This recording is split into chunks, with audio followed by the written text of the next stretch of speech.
Marcey, would you take the floor, please?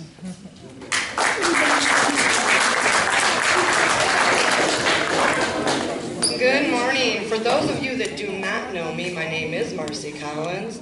You can always find me at the Jackson Crossing. I see a lot of little faces that I recognize quite well.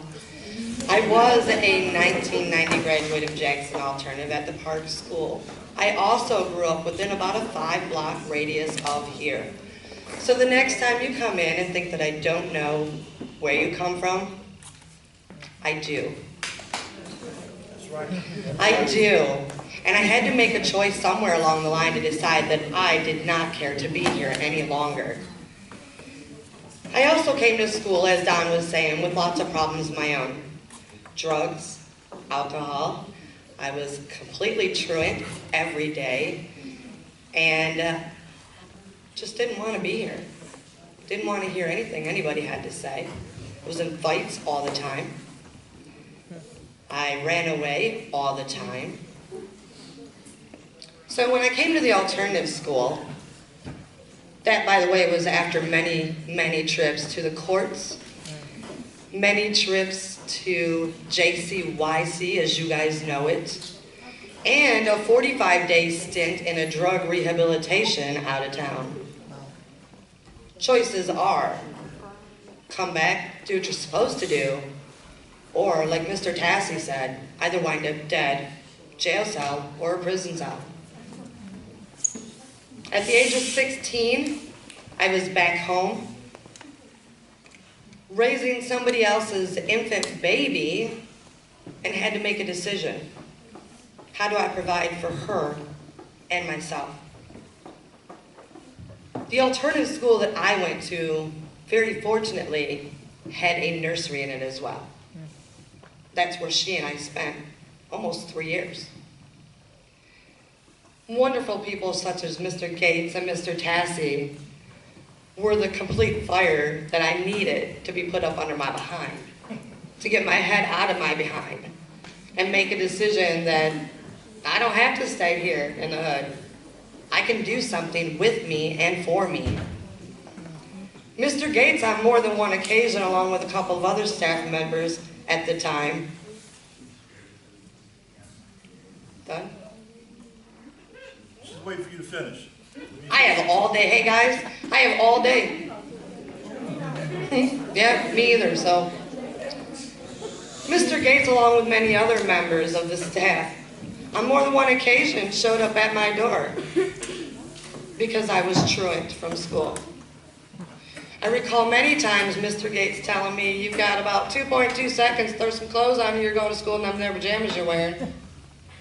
That was a much different time, of course, but the staff members were amazing. Had it not been for those staff members at that time, I'm not real sure I would have made it out of there.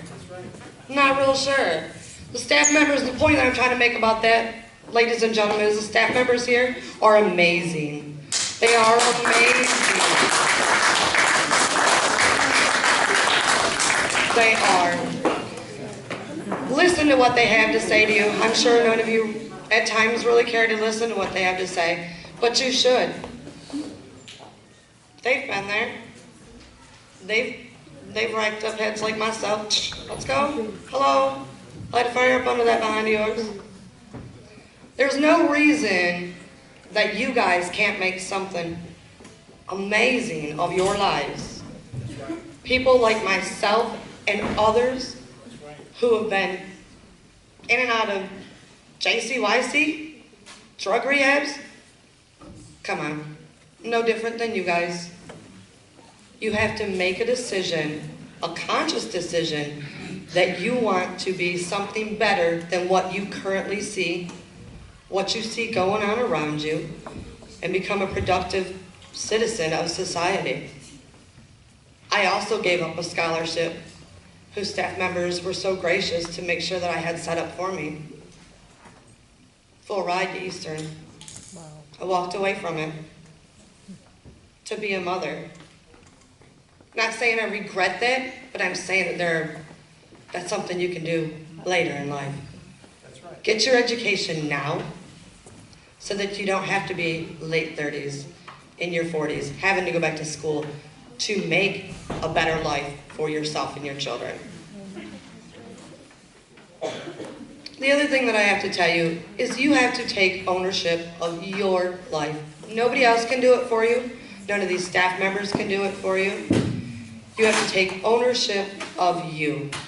You can listen to other people all day long, but until you decide that you're going to make a difference for yourself and your future, nothing they say can do anything for you. Some of you I see quite frequently, and I'm sure some of you wonder why I kind of get on you a little bit, and maybe even some of you feel that I get on you a bit more than I do others. Please trust and believe it's because I see a lot of myself in you, and that's why I get on you. So the next time you don't think that I know where you've come from, just remember I do.